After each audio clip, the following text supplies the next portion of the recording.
I'll kick off our February Zeal call, because that's the month that we're in.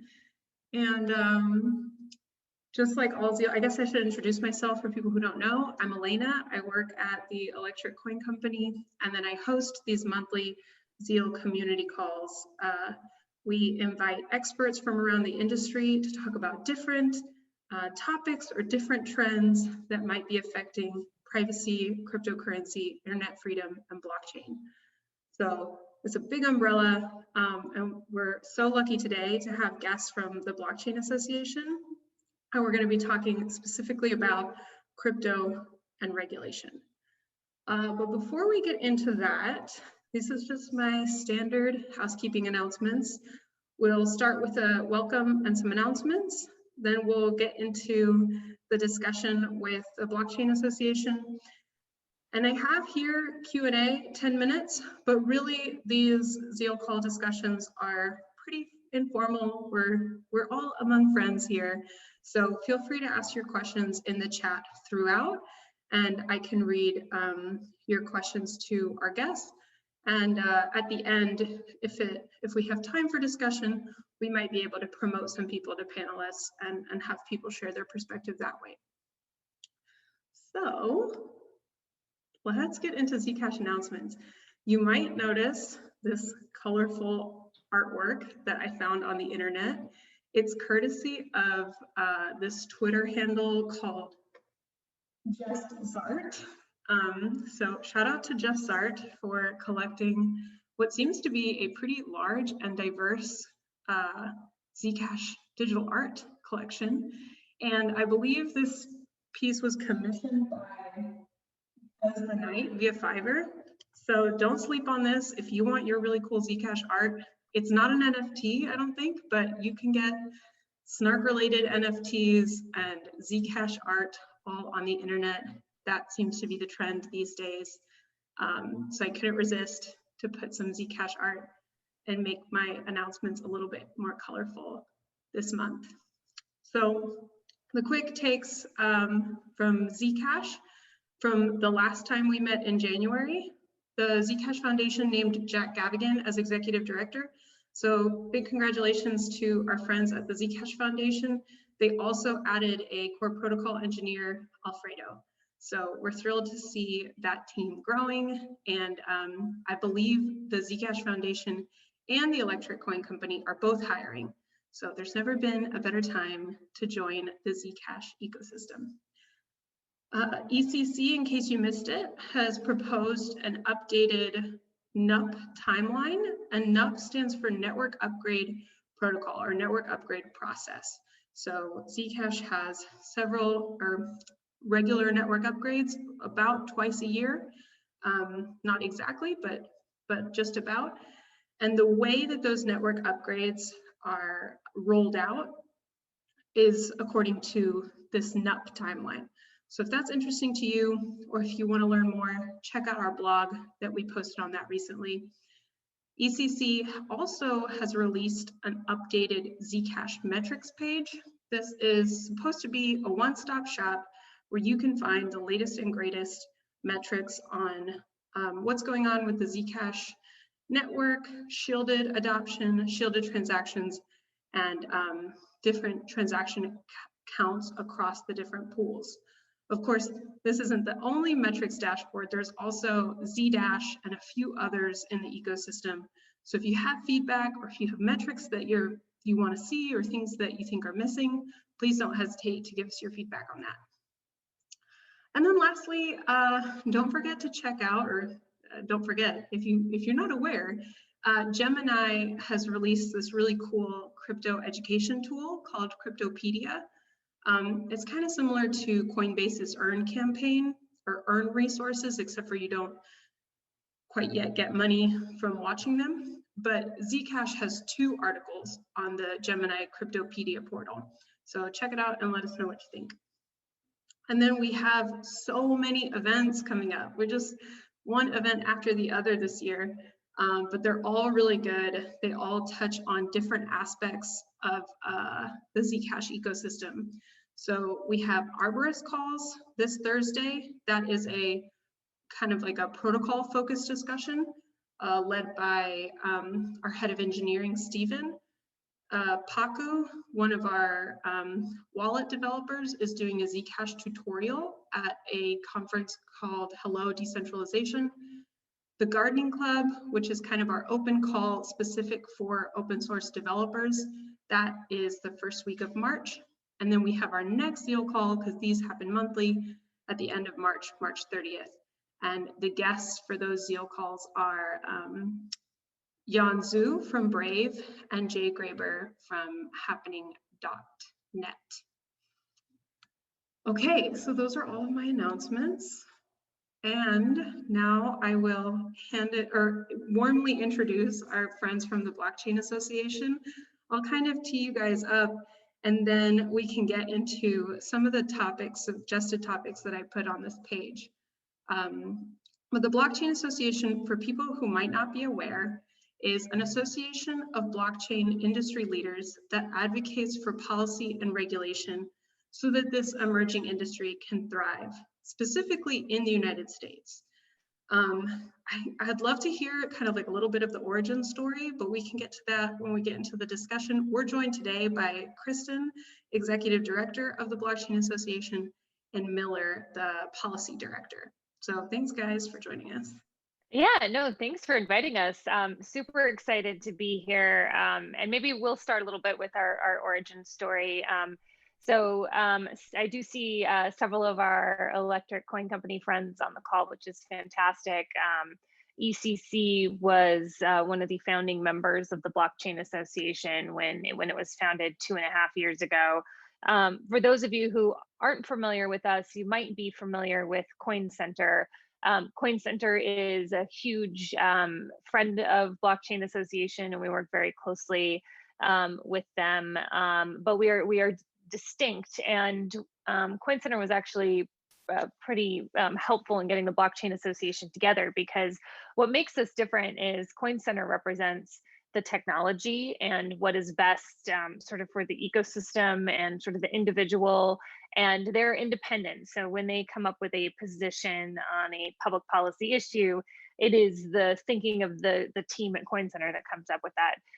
We're a little bit different at the Blockchain Association because we're a trade association, and so we represent different organizations within the ecosystem that want to participate in policy. And so, Kristin and Miller don't sit around and come up with the policies. We work, formerly with Jack and Josh and our other members to figure out, hey guys, this is what we hear is happening. Where should we go with this? And so we not only create the position of the industry by working with industry, but then we have an advocacy team that goes and works with the regulators and the policymakers to try to move that forward. So it's a great group. We are now up to, we just admitted our 31st member on Friday, which is the Filecoin Foundation. So it's a mix of different projects, that have been in crypto for a long time. We have some DeFi projects, we have Web 3.0, we have exchanges of early stage investors, but organizations that are really focused on, open source crypto ecosystem. And then maybe before we kind of jump in and talk through some of our policy accomplishments and sort of where we see 2021 going, I'll let Miller introduce himself. But I will say Miller, there was like Blockchain Association like before Miller and after Miller, and I think that was like the game-changing moment when we got him on the team, and he really has brought just tremendous amount of energy to the organization. But Miller, I'll let you introduce yourself and what you do. Well, thank you so much for that introduction, Kristin. I'm gonna blush over here, but yes, I joined the association in October 2019. Previously, I had been working for a multi-client lobbying firm and had gotten crypto much earlier when I was in high school living in China. I was attracted to the decentralized and censorship resistant at that time, I thought pretty foundational ideological underpinnings of this industry that were attractive to me. And that's how I kind of got down the crypto rabbit hole. But yeah, here at the Blockchain Association, I work primarily for that first process Kristin described, working with all of our member companies, trying to reach consensus on policy issues that we're reacting to or proactively driving. And then after I and the folks on our team who work on policy are done with that, we kind of hand it off to the government relations team to go out to sell to the U.S. government. So that's that's my role in things, and it's been a really exciting, I think, 18 months for the crypto industry, and I think specifically for policy, and I think it is shaping up to be just as challenging and as exciting for the next few years. Yeah, that's a perfect segue. Sorry, Kristin, go ahead. Yeah, no, I was going to say, I think I was going to say the same thing. Yeah, no, I think that sort of tees up to what I think is the biggest sort of issue facing cryptocurrency, the ecosystem, and that is an issue that played out in the context of self-hosted wallets over the past fall, but is going to continue and is an issue that I think is going to impact any sort of crypto token that allows for some privacy going forward. And that is there's still, despite our efforts, despite Coin Center's efforts, we've certainly made progress, and we certainly have champions that understand the space. But in general, most policymakers who haven't had the luxury of spending time on this do not understand the nuances between the different types of things that can be done. You've seen this maybe most recently with the new Treasury Secretary Yellen. Whenever she is asked about Bitcoin, she'll say things about, oh, this is just a tool for criminals, or, that's not a very stable thing. And well, of course it's not stable. It wasn't designed to be stable. But, you hear some negative words coming from her mouth. And that scares me a little bit. I mean, we still have, a new class of regulator coming in. We have a lot of new people in Congress, and so we're sort of always in this sort of battle to keep people that are in positions to make decisions educated. But I think what I'd like to do is spend a couple minutes and talk about what happened this fall with self-hosted wallets, because it is a little bit of a case study in how policy can get derailed and how the industry and the ecosystem can sort of work to get it back on track. But it came to our attention last summer, and this was a little bit after FATF, the Financial Action Task Force, which coordinates sort of international regulators. They came out with some recommendations related to self-hosted wallets that grabbed Miller's attention. I think he was the one that brought it to me first and said, this isn't great for the ecosystem if these were to move forward. And so we started kind of looking in that space and talking about how we would address these recommendations if they were to be pushed forward and, by actual policymakers.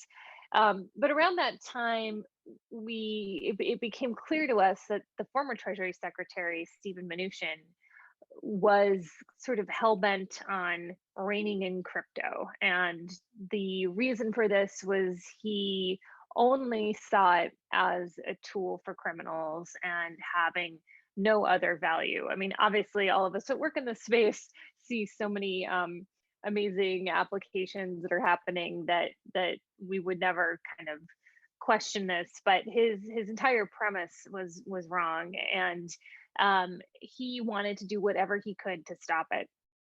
Upon further investigation, through some education, he came to realize that you can't just, kill cryptocurrency, right? You can't just make it illegal. It's out there, it exists, and you can't take it away. But that the way he could inflict the most damage would be by restricting transactions on self-hosted wallets, and that the way they would do that is that they would regulate the sort of exchanges in the hosted wallets and limit or make it very difficult to do transactions with self-hosted wallets, which we thought would have led to a very sort of bifurcated world where you have people just transacting with themselves, and then people transacting where you had full visibility into every transaction. And that just didn't seem like that was great for the ecosystem. But more importantly, there was concern about how do you define self-hosted wallet, and when this includes smart contracts and some of the more advanced applications we're seeing being built on top of blockchains today. And so what we decided to do, which is sort of the first step in any sort of advocacy effort, is, and this was very early on in the fall, kind of late summer, is, well, let's get all of the information together so we can go and have educated conversations with government about this. And with maybe that, I'll hand it over. Miller, you want to give a high level overview of the report that you guys put together, and then sort of how that report was received when we sent it out? And, Sure. and also, Miller, if you could, like, for people who might be watching this and they're new to the space, like, can you give us explain it like on 5, like, why is unhosted and self-hosted wallets an important distinction? And then maybe as you describe, like, the steps that you took. I remember getting these emails just randomly from the Blockchain Association of like, hey guys, we have to start talking about wallets, kind of how you rallied all the members under one umbrella. And I think it was really an incredible effort, because I know ECC and quite a few others sent letters to this particular case. So yeah, give us a quick ELI 5 and then kind of the walkthrough of the steps y'all took to rally the industry. Sure. So I can do the first half of that. So ultimately, the whole differentiation between what I like to think about as control over private keys into hosted and self-hosted or unhosted wallets was a differentiation made by FinCEN in May of 2019. And what they mean by hosted versus unhosted wallets is whether a financial intermediary is holding on to private keys and transacting on behalf of others as a service, or whether someone is interacting with crypto networks with their own private key on behalf of themselves. And that's important to FinCEN because the first group of businesses that are providing a service on behalf of others are money transmitters. They have to register with various states and comply with the Bank Secrecy Act, conduct KYC, etc., while people transacting on their own behalf on a peer-to-peer basis do not. Just like when you go and deposit cash at an ATM, that financial institution which owns the ATM is obligated to know who you are as their customer. But when you go and do a peer-to-peer transaction, buying a sandwich for cash, you don't have to do any of that KYC and other anti-money laundering regulation. So ultimately, that's what they mean. You can think about the hosted exchanges as being examples of hosted wallet providers. Any custodial service that is taking custody of someone's digital assets and doing something on their behalf is considered a hosted wallet. Where it gets confusing is, how as a regulated institution, first of all, do you even determine whether an address is associated with a financial institution or not?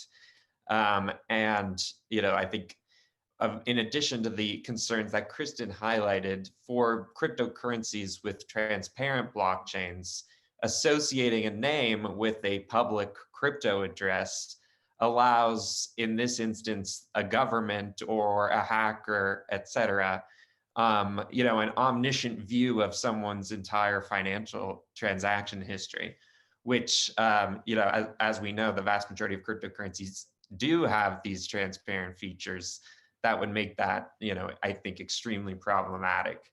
So we had been working on this for a few months over the summer last year, and then all of a sudden, I'm not sure exactly what word we got, but it started heating up, and Kristin was like, "Yeah, we need that report out like this week, actually."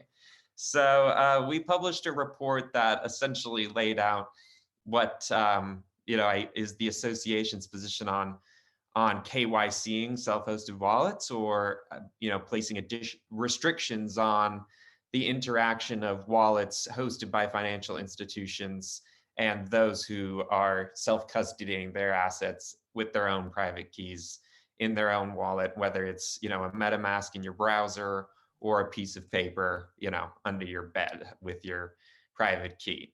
So our 4 core arguments was that the illicit finance use of cryptocurrencies is a lot less than the government makes it out to be. And for example, we pointed to the report that you all commissioned on the use of Zcash for illicit financial activity, which found that there's essentially no illicit use of Zcash. And criminals' favorite currency to use is Bitcoin, which law enforcement has a lot of insight into because of those transparent blockchain features. So our first argument was that it was not a proportionate response to the illicit use of cryptocurrencies. Our second was that KYCing public addresses on transparent blockchains would, to the point I made earlier, allow nation states to have perfect surveillance of individual citizens' financial lives if this, if transparent blockchains continue to gain adoption. Our third core argument was that mandating the KYC of self-hosted wallets eliminates the potential financial inclusivity benefits of a permissionless system.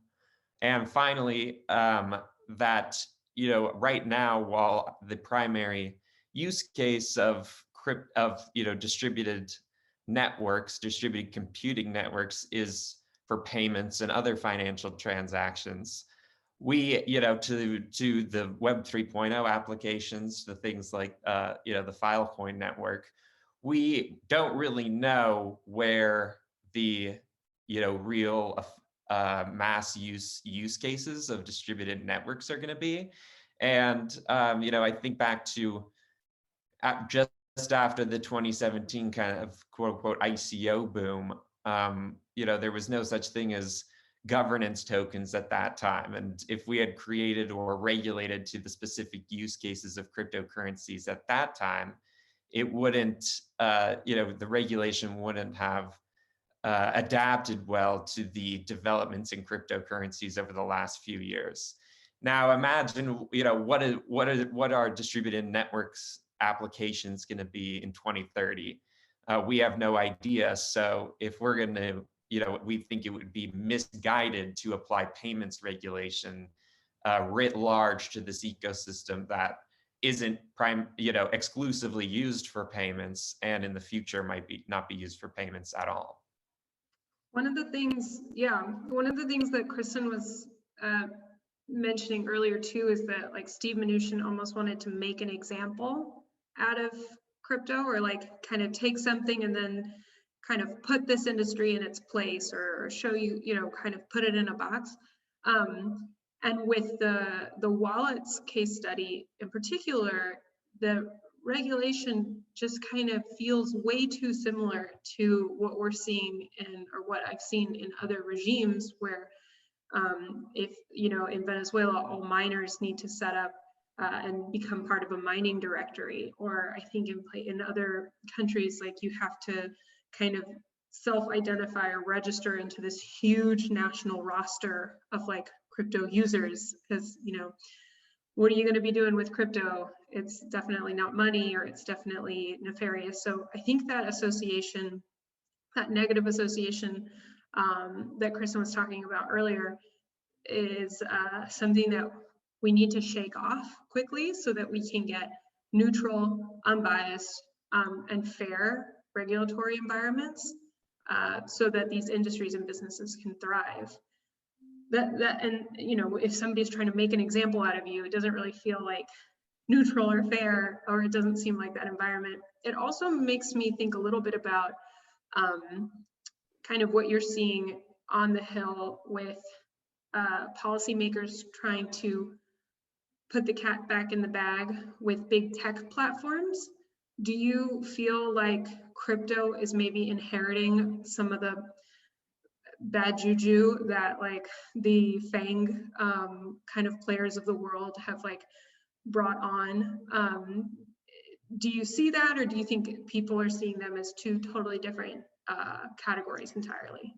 I actually don't think when it comes to policymakers, the connection between Web 3.0 and a better internet and crypto is not one that many people are making.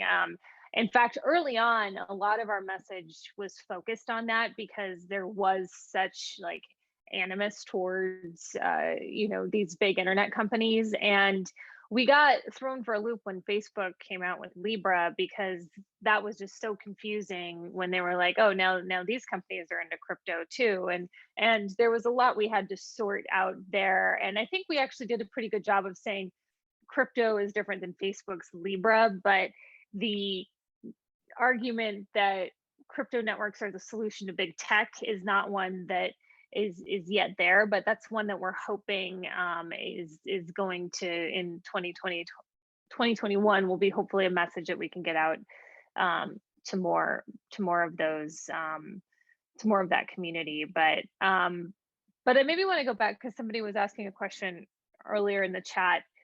So what do we do with this report, right? So yeah, sorry, I missed the chat. I missed the chat. I see. No, we're good. But no, so what we do with this report, I think it was like November 17th, we decided, all right, we're going to put this thing out there, and so we send it. We have email lists of all the policymakers that we've worked with, and so we send it out pretty far and wide to our folks on Capitol Hill, and send an email to folks at Treasury and FinCEN, and making sure everyone's aware that this exists, and then with the mindset of, okay, well, this is something they're looking at, and this is going to be, there will be a process, and we have inserted ourselves here at the beginning of this process, and we will now go around and have individual conversations with all of the key policymakers. Well, FinCEN emailed back like 2 minutes later, and they said, can you come in and brief the director of FinCEN? FinCEN is the Financial Crimes Enforcement Network, which is the agency that oversees or implements the Bank Secrecy Act, and it is a subdivision of the Treasury Department, where Secretary Mnuchin was aiming to do this. And so we get on the phone with FinCEN, and we bring some of our members along, and it was a big conference call. And it became very clear that this was something that was being considered on an incredibly fast timeline. Typically, there's multiple ways to make policy. Legislation through Congress is kind of one common way, but also agencies have the authority to issue new regulations within the authority already granted to them. So in this case, FinCEN was using existing authority under the Bank Secrecy Act to promulgate a new rule that would require identification of the self-hosted wallet. And so it became very clear that this was actually much further along than anyone had thought. And we, in fact, it became clear through some of our sources in government that the secretary was trying to push this out under kind of an obscure procedure called an interim final rule, where essentially they say, all right, this policy goes into effect today, and we'll take some comment on it and finalize it later, but you have to start the moment it's first presented to the public. This is very much different than the normal process, where an agency says, okay, we're considering this rule, you have 60 days, please provide us comment, and we'll read all the comments, and then maybe issue a new proposal, and there's a lot of back and forth between the stakeholders and government. But because Mnuchin, knew that he only had until January 20th to be in his job, he wanted to get this out the door and get it out fast. And so, this is a major procedural violation, and there's something called the Administrative Procedure Act that is supposed to protect against this type of swift, they refer to it as a midnight rulemaking, where it's just sort of dropped at the last minute. And so, we spoke with some of our members that have had experience with litigation, and consulted a few different outside counsel on the Administrative Procedure Act, and everyone seemed to think we would have a pretty good case, that if they went forward with this interim final rule, that we could win in court. And so we went out and hired the biggest, best lawyer we could find, which is a guy named Paul Clement at Kirkland and Ellis, and he was the former Solicitor General and is largely considered to be one of the top litigators in the country. And you know, we said, hey, we need to sue the Treasury Secretary, and he's like, I can help you do that. So, but what was interesting is we didn't end up needing to sue the Treasury Secretary, because by hiring this very famous lawyer, it got the attention of people at the Treasury Department who realized that if they moved this forward, it was going to hurt their agenda. And so what they ended up doing ultimately is they issued it with a 15-day comment period, which is still very truncated, which we still thought we had a case against. And but we scrambled and tried to get as much of a comment letter together as we could. And I really think it was because we had this fancy litigator, Paul Clement. And the threat of that is that the Treasury Department ultimately reopened the comment period in the end. So they acquiesced. And I remember telling my best friend at the time, like, I just won this big battle. We got the comment period extended and reopened. And she said, that doesn't sound exciting to me at all. And I said, no, this is like a key moment where we have won. And so now where everything stands is there is a process that is very open. We're dealing with sort of the reasonable, rational regulators at FinCEN that they don't yet have political pressure from Treasury to do something that is, you know, trying to be like a square peg round hole. But I do think that we're going to see on Thursday, there is a hearing in the House Financial Services Committee, a congressional hearing, where they're going to be looking at the funding of the events on January 6th, the Capitol riots, and there was a Bitcoin transaction involved in that. And I think, you know, what is an opportunity but can also be a threat is that, you know, we're really seeing deplatforming of people for their ideas, and we've seen it on Twitter, we've seen it on, you know, through the App Store. We've seen banks that are just, you know, sort of categorically not serving entire industries, that are not completing donations to certain political candidates. And you know, that scares me. And I don't care sort of what side you're on. You can be a victim of that if you are not, you know, sort of in the popular crowd. And so that's why I think that you know, I'm hopeful that we will find a way that will prevent any policies from coming down that you know, I think there's a needle to be thread there where we can get law enforcement what they need to go after criminals without exposing everybody's private financial lives, you know, sort of on the blockchain, or having to divulge all of that to the government. And so that, I think, is going to be the challenge that the biggest challenge that the crypto industry faces, but like particularly for the Zcash community, I think that's one that we're going to be watching closely. So that is an ongoing issue. Happy to pause for any questions there, or we can kind of walk it through some of the other policy issues that we're also looking at for 2021. Yeah, I have. To you, Elena. There's some questions that came in the chat, and then I had a few that just came for me, but I just to kind of recap and summarize with this self-hosted, not unhosted, but self-hosted wallet case study.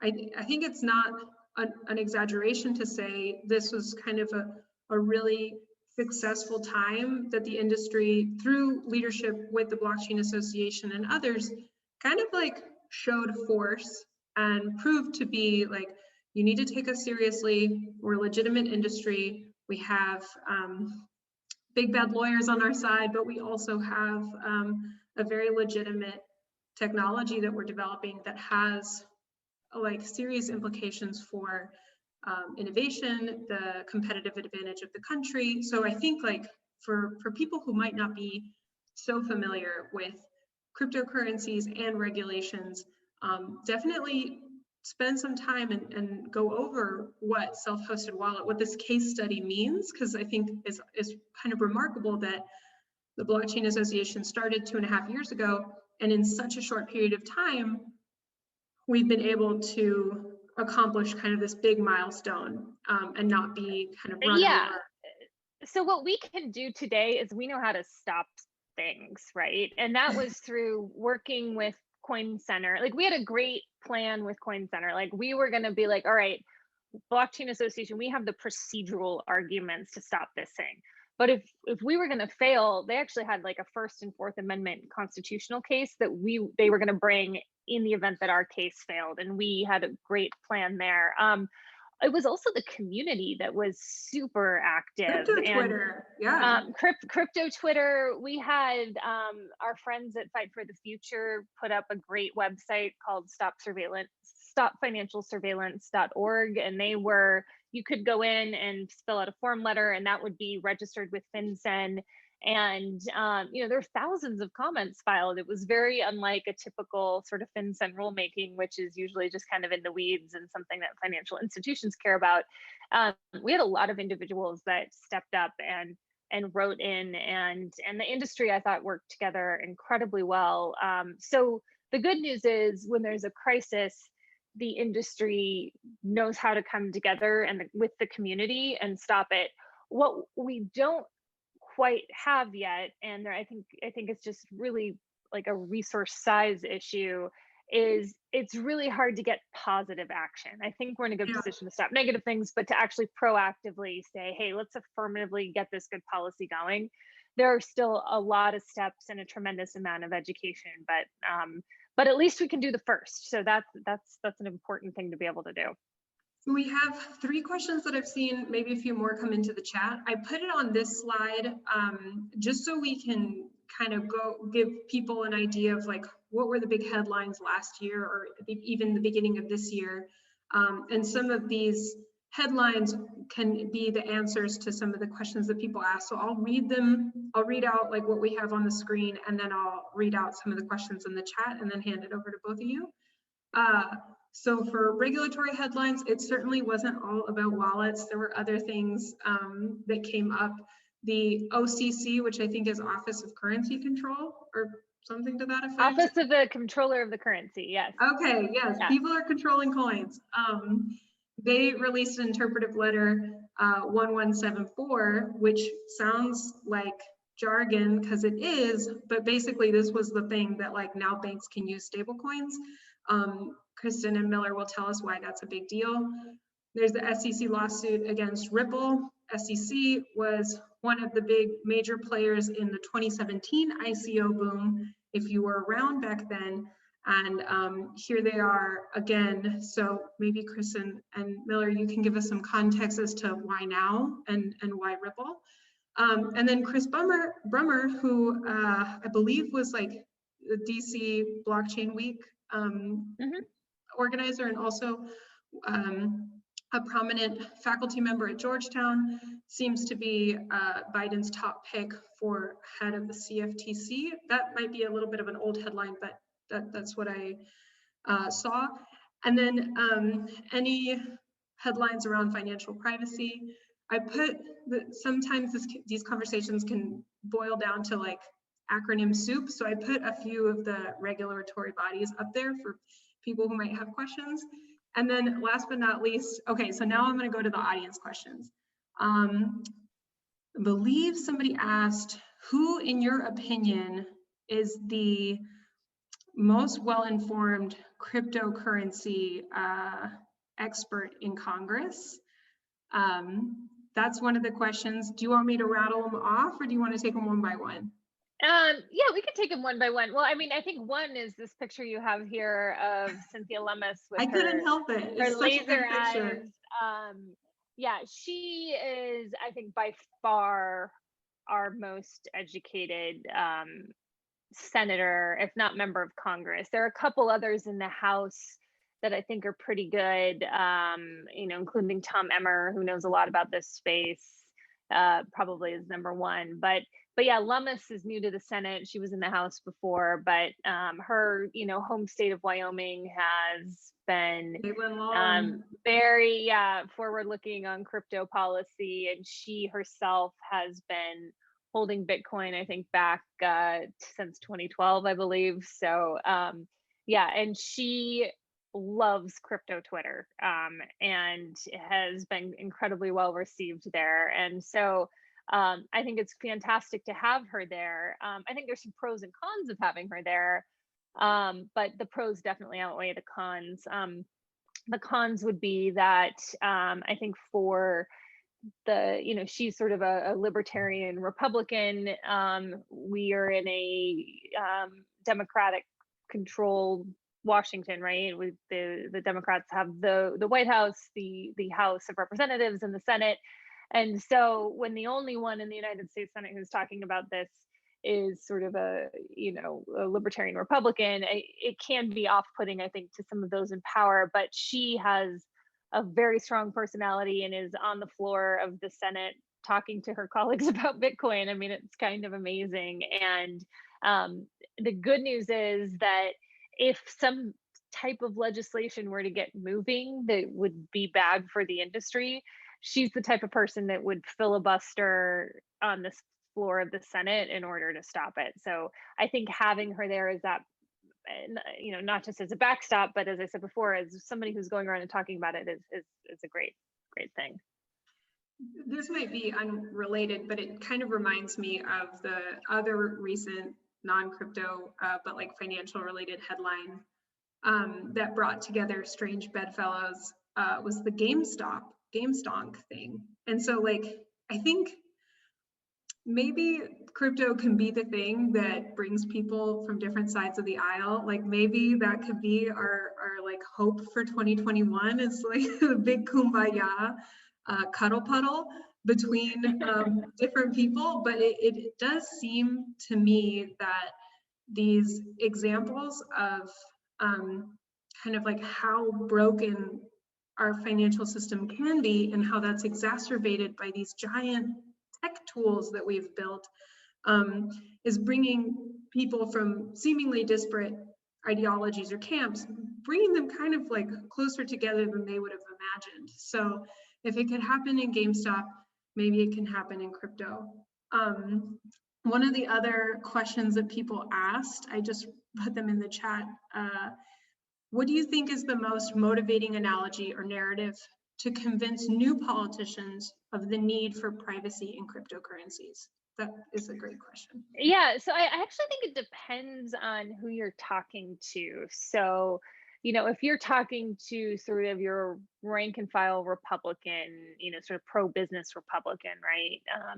You can have, you can tell a narrative of, okay, well, if you're a business and you're, maybe preparing to acquire a company or go into a new line of business, like, you should have privacy in that, right? You don't want to tip off your competitors as to what you're doing by being able to track, your transactions on a blockchain or something like that. So that's something along that line would be, I think, interesting to a Republican. On the other side of the aisle, you can have like, well, there's certain healthcare decisions that you would want to remain private, and that we need to have privacy in transactions so people can have those health procedures done in a way that keeps their privacy. Or if you are someone who is undocumented and you want to engage in financial transactions, you want to be able to do that in a private way, perhaps. I think there are different narratives like that. So it really depends on the individual member of Congress, and that's why I think it's so great that we have an outside lobbying consultant, we have in-house lobbyists that can get to know these individual policymakers, so that when we go in, we're bringing with us the arguments that are going to resonate with that individual. I also think across the board, I think I think regardless of one's political leanings, there's a general, I guess, feeling or if not thoughtful understanding that some privacy in payments is a pretty fundamental feature of our society and of open societies. It's just not something that's like explicitly understood among people across the political spectrum. And I think, where it can be effective discussing that is, I think there's a general understanding that physical cash is becoming less and less relevant across the economy as the economy digitizes. And when you say, hey, policymaker, now we're in this digital world. Imagine if every dollar bill had a microchip in it that was associated with your identity. And I think that is like something that just is in a guttural sense wrong. And regardless of who you're talking to in their political position, it seems to be that is generally understood. Yeah, Kristin mentioned something like that too with the wallets case, where it's almost easier to paint out the negative space of what we don't want than encouraging elected officials or policymakers to really carve out the regulation for what we do want. So like, I think people inherently feel like, gosh, I don't want to live in a world without financial privacy. But when it comes to like, okay, how can you enshrine that in a piece of regulation for everyone? It's like, oh, I don't really want to pull the trigger yet, like, or I'm not really sure I can push that button. So Miller, I'll hand this question to you. It's the second one that came in the chat. Is the Biden administration friendlier to crypto and privacy, in your opinion, or has that yet to be determined, remains to be seen? What do we, crystal ball time, what do we think? Gotcha. Yeah, one little follow-up, sorry, to your point, one of the only things that Jerome Powell has said about a potential digital dollar is that we don't want to do what China's doing. So I think you're exactly right that, the negative spaces, we may be more effective painting that area than the other side of things, for better and for worse. I think it's too early to tell. I think generally there's, an anti encryption movement going throughout, both political parties right now. And we see that not only, in digital payments, but also in, communications and encryption apps like Signal. And I think that's, exacerbated by what happened on January 6th and, the deplatforming that we saw thereafter. So, I think it's too soon to tell, but, I think recent events in this country make it more of a critical societal question than it has been in the past. And, I think it'll be really impactful on the industry where that debate lands. Do you think that elected officials and policymakers understand that digital privacy is encryption? That it's like, you can't be pro-privacy and anti-encryption in the same breath? I don't think so, because, I think policymakers generally do not view privacy to mean anonymity at all. And, the government protects your privacy. You don't need to protect your privacy from the government. Interesting. That's as long as you trust the government. Right, exactly. But who guards the guardsmen, right? Like, this is a perennial question. Okay, we have another question from our friend Josh. Who's that guy? Just kidding. That guy is my boss. So Josh asks, do you anticipate a serious challenge to the BSA in the next few years? And maybe you could also explain, BSA is an acronym for the Bank Secrecy Act. Aha, dun dun dun dun, cue ominous music.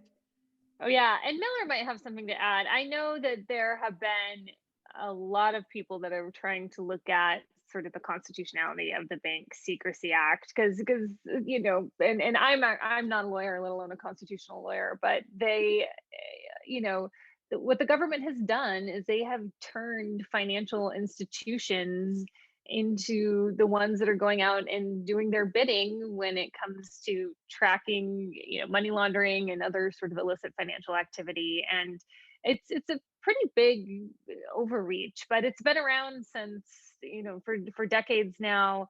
It would be quite the case for something like that to happen. But Miller, I don't know if you've gone deeper on that than I have, but I'm Josh, I'm hopeful.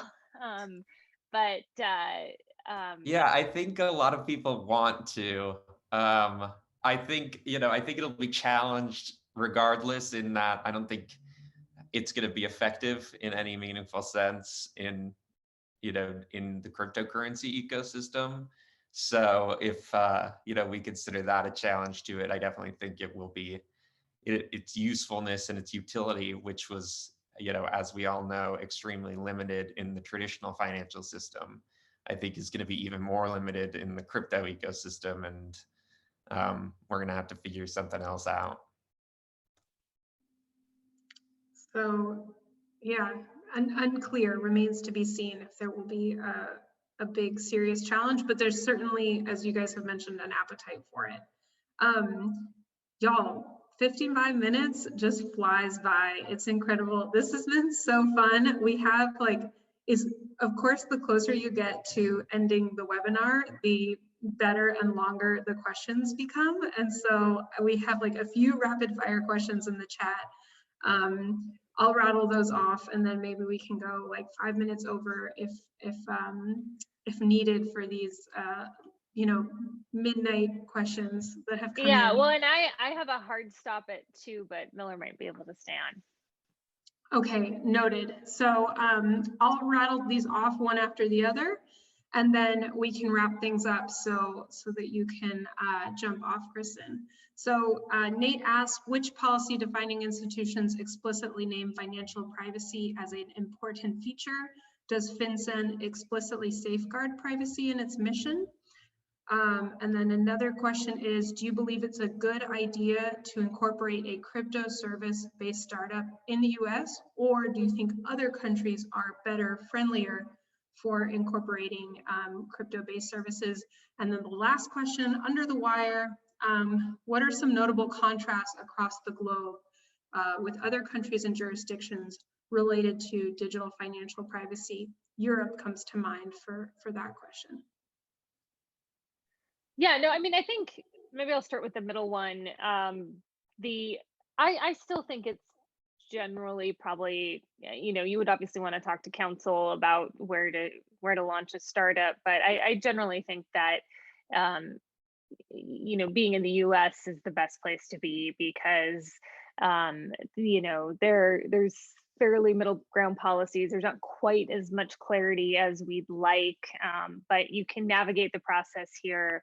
And it might not be as good as Singapore, but ultimately, I still like to think the U.S. is a place that everyone's going to want to be. Maybe I'm wrong. It depends, up or down on the United States, depending on the day. But I would definitely consult lawyers on that, because depending on what you want to do, you might not be able to do it here. On financial privacy, though, I mean, this is, as I mentioned before, there's this FATF, the Financial Action Task Force, that brings together the sort of anti-money laundering regulators in various jurisdictions to try to coordinate policy. And so I think sort of what one country does, the rest of them do. Switzerland seems to be a little bit maybe more aggressive right now than some others, because they have rules related to self-hosted wallets that sort of limit actions there. But I think if one country were to take aggressive action, to maybe limit,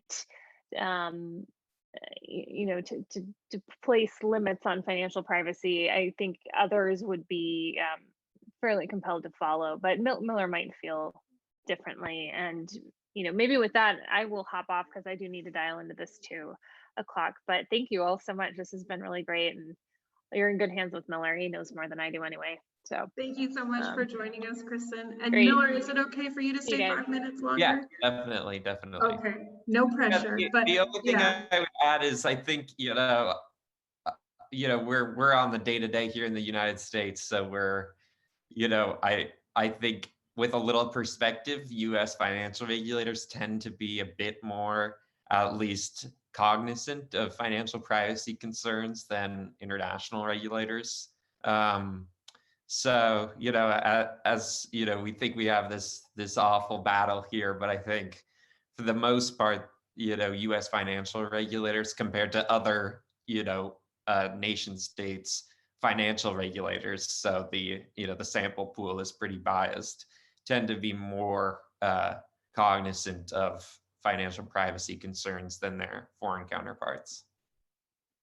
Yeah, one thing, like a meme that I'm waiting to come out is in open source software, there's the meme like free as in speech or free as in beer. And I think for privacy, we need a meme like private as in private parts or private as in private property. Because I think Yeah. like that gets to the two sides of the aisle almost. Like some people view or value privacy for very personal reasons, and other people value privacy for no less personal, but quite different. Like it's not personal, like personhood reasons. It's Right. more, for business purposes. Or so that's a meme. You guys feel free to put it on a bumper sticker. It could be your new T-shirt, whatever you want. Blockchain Association, private parts and private property. Yeah, I think we have more questions coming in, but I don't want to take up too much of your time, Miller. So I'll just say thank you so much for joining us. I do want to plug the Blockchain Association is one of the sponsors for the National Women of Color in Blockchain Briefing. It's a mouthful, but this is an event happening in early March to kick off Women's History Month. It's an incredible initiative that's bringing, I think, over 60 women from diverse backgrounds, unique perspectives to advocate for the industry to their policymakers and members of Congress. So kudos to Blockchain Association. I know you all have been involved in that effort since the beginning. And if people have questions, what's the best way for them to stay in touch with the Blockchain Association or get more involved with the work that you do? Follow us on Twitter. Our website, theblockchainassociation.org, has all of our policy positions organized by topic. If you're curious what our stances on different issues are, ranging from wallets policy all the way down to digital securities custody, if you're into that kind of thing. So yeah, follow us on Twitter, see us at our website, and if you'd like to email me directly, my name is Miller, M-I-L-L-E-R, at theblockchainassociation.org. Nice. Thank you for joining us, Miller. Will you be posting laser eyes on your profile anytime soon? I'm like one of those Twitter lurkers, not an active Twitter user, so Nice. Probably not. But probably for the best. Maybe laser eyes. Maybe it will age well. Maybe it won't. Who knows? But I'm the spirit. Yeah. Yeah. Thanks again for joining us, and thank you for everybody in the audience for such thoughtful questions. We will post this recording around the end of the week, and then tune in next month for the next Zeal call. But yeah, thanks as always, and have a good rest of your week. Thank you. Bye, everybody.